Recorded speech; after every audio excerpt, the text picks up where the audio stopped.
I work as an inner-city school teacher, where there is a rising and pervasive sense of hopelessness. When I ask my students what would make you happy, their predominant response is $1 million. As some of the richest men in the world, I wonder what your response to them might be.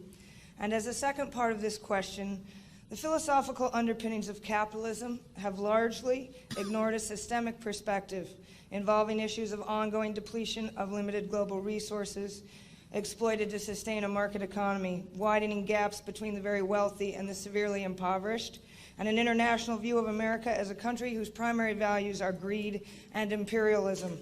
As we move into the 21st century, do you see a need to re-envision capitalist premises towards original notions of democracy, justice, and humanitarian concerns?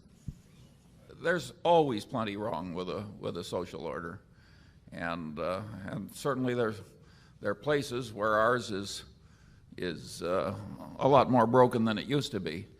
I don't think Warren and I have any wonderful solution to all the problems of the world, but wishing for $1 million instead of some more tangible short step is the wrong frame of mind. That isn't the way we got our $1 million. Yeah. Well, I don't. Warren might give a different answer, by the way. He's No, I would agree with the wishing for a job.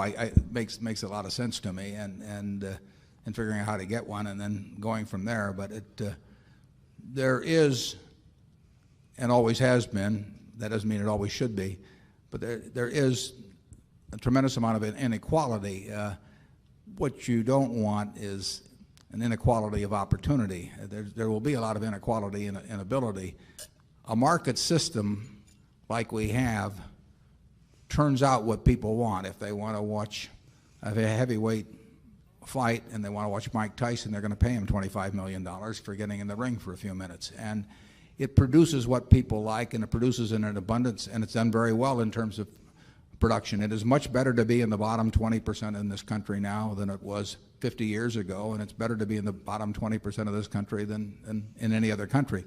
But it still isn't very satisfactory. The market system does not reward teachers, it does not reward it does not reward all kinds of people who do all kinds of useful things in any way comparable to how it will reward entertainers or people who can figure out the value of businesses or athletes or that sort of thing. A market system pays very big for something that will entertain them. People want to be entertained a good bit of the day, and pays better for people that will entertain than educate. I don't want to tinker with the market system. I don't think I should be telling people what they should want to do with their lives, but I do think that it's incumbent on the people that do very well under that system to be taxed in a manner that takes reasonable care of anybody that is not well adapted to that system, but that it's a perfectly decent citizen in every other regard. Somebody like me that happens to just fit this system magnificently, but wouldn't be worth a damn in Bangladesh or someplace, because what I have wouldn't pay off there. Their system would not reward that. I think that we get from society. This society provides me with enormous rewards for what I bring to the game. And it does the same with Mike Tyson, and it does the same with some guy whose adenoids are right for singing or whatever it may be. And I don't want to tamper with that. I think there should be a system where people who are not well adapted to that system, but that are perfectly decent citizens in every other respect, do not really, fall through the slats on that. And I think progress has been made on that over the last 50 years, but I think we're far from a perfect society in that respect. And I hope more progress is made in the next 50 years. I don't think the wishing for the $1 million, though, is that it doesn't work that way. I think, but if you are lucky enough to have something that the market system rewards, you do very well here. And if you're unlucky enough to have something it doesn't reward, you do better now than you would have 30 or 40 years ago, and you do better than in other countries.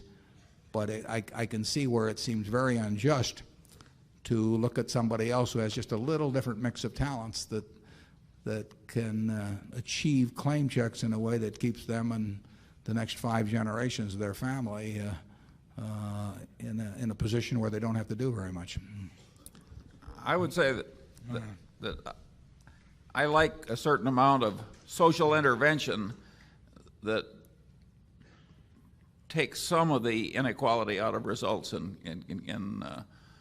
capitalism, but I hate with a passion rewarding anything that can be easily faked, because I think then people lie, and lying works, and the lying spreads, and I think your whole civilization deteriorates. There was a very good article in Forbes about 1 issue ago that showed the occupational profile of the U.S.